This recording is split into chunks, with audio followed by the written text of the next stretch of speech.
Bonjour, je suis Karine Agnès, vous écoutez le podcast Sophrologie Coaching pour accompagner vos transitions de vie personnelles et professionnelles.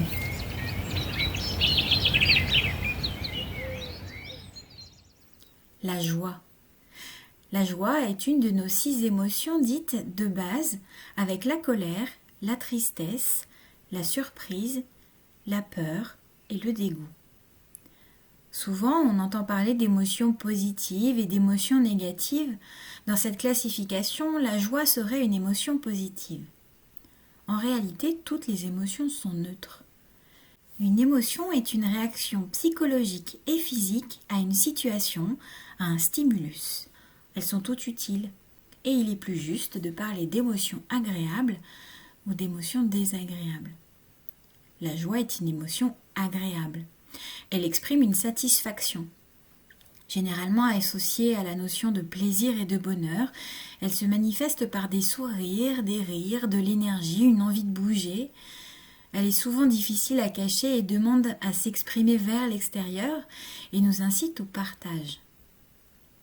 Fin janvier, j'assistais au congrès de la fédération NL-PNL dont le thème était « Prendre soin de soi et des autres ». Le dernier atelier de la journée s'intitulait « Cultiver la joie ». Et en conclusion de cet atelier et donc de la journée, l'intervenante Chantal Servet nous a partagé la recette du gâteau du bonheur. Je vous partage à mon tour cette recette.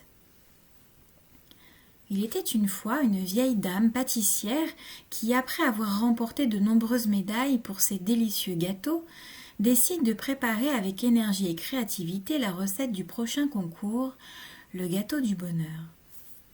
Elle se rend alors dans la terre de l'espérance pour récolter des racines de l'arbre du courage, des graines de l'arbre de la volonté et des feuilles de l'arbre de la persévérance.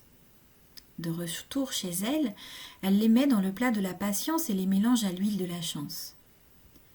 Quand elles sont bien mélangées, elle les met dans la casserole de la confiance et les cuit à la chaleur de l'amour en ajoutant de temps en temps quelques gouttes d'extrait de patience, d'huile essentielle de pardon, une pincée d'imprévu, un parfum de prière. Une fois le tout cuit au four du destin, elle les met dans différents moules d'autonomie et elle les saupoudre d'un soupçon de gaieté. Elle fait refroidir le tout au vent de l'acceptation. C'est un gâteau qui se sert à la température du moment de l'occasion et s'accompagne d'une infusion de larmes douces des histoires qui finissent bien. Bonne dégustation. Retrouvez d'autres audios et des séances de sophrologie sur ma chaîne YouTube à laquelle vous pouvez vous abonner. Retrouvez également d'autres articles et les actualités sur mon site internet karineagnès.fr.